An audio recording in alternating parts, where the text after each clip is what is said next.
मोठा होतोय. त्या मुलाचा आवाज सुद्धा अत्यंत गोड होता. छान भजन म्हणत असे. त्याच्या आजीनी त्याला एक स्वतंत्र खोली दिली होती, कारण श्रीमंत होते. आणि त्या खोलीमध्ये त्याला एक वीणा आणून दिलेली होती. तो भजन गात असे. अभ्यास तिथेच करायचा. असं होता होता उच्च शिक्षणासाठी सुद्धा हा एवढा मोठा झालाय. आता उच्च शिक्षण घेण्यासाठी म्हणून कॉलेजमध्ये जायला लागले. पण मनामध्ये लहानपणापासून जी होती इच्छा की देव मला कसा भेटेल, म्हणून जे कोणी अधिकारी पुरुष दिसतायत त्यांना विचारतोय की तुम्ही देव पाहिलात का, तुम्ही देव पाहिलात का. पण सगळ्यांचं उत्तर आम्ही अजून तरी पाहिला नाहीये.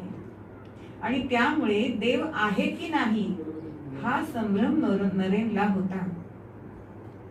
आणि एकदा सगळ्यांची सहल तिथे निघाली. आता दिसायला अत्यंत सुंदर तेजस्वी असं मुखकमल, शरीर यष्टी कमावलेली होती, गौरवर्ण, आणि असं कोणालाही मोहित होईल असं रूप. आणि कोणीही तरुणपणामध्ये छानच दिसतं. त्यामुळे एक तरुणी त्यांच्या प्रेमात पडली. पण ह्यांनी सांगितले की तू हे तुझं सगळं रूप आहे ना ते नश्वर आहे, मी काय तुझ्या बंधात पडणार नाहीये. कारण लहानपणीच एकदा खेळ खेळताना, लपंडाव खेळताना, ज्या विश्वनाथ बाबूंचं ते ऑफिस होतं त्याचं जिना बांधायचं काम चालू होतं.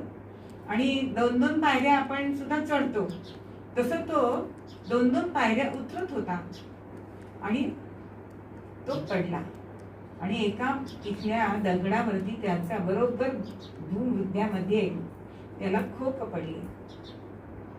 आणि आता ते रक्त थांबवण्यासाठी भुवनेश्वरी माता येत आहेत. तेवढ्यामध्ये एक साधू तिथे आलाय आणि ते म्हणतायत की थांब, याच्या सगळ्या पत्रिकेमध्ये राजयोग आहे, पण आत्ता त्याला जी इथे खोक पडलीये त्यांनी त्याचं भाग्यचक्र उलट फिरलंय आणि हा संन्यासी होणार आहे. आता असं हे भविष्य ते त्यांनी लक्षात ठेवलं होतं बरं का भुवनेश्वरी मातांनी.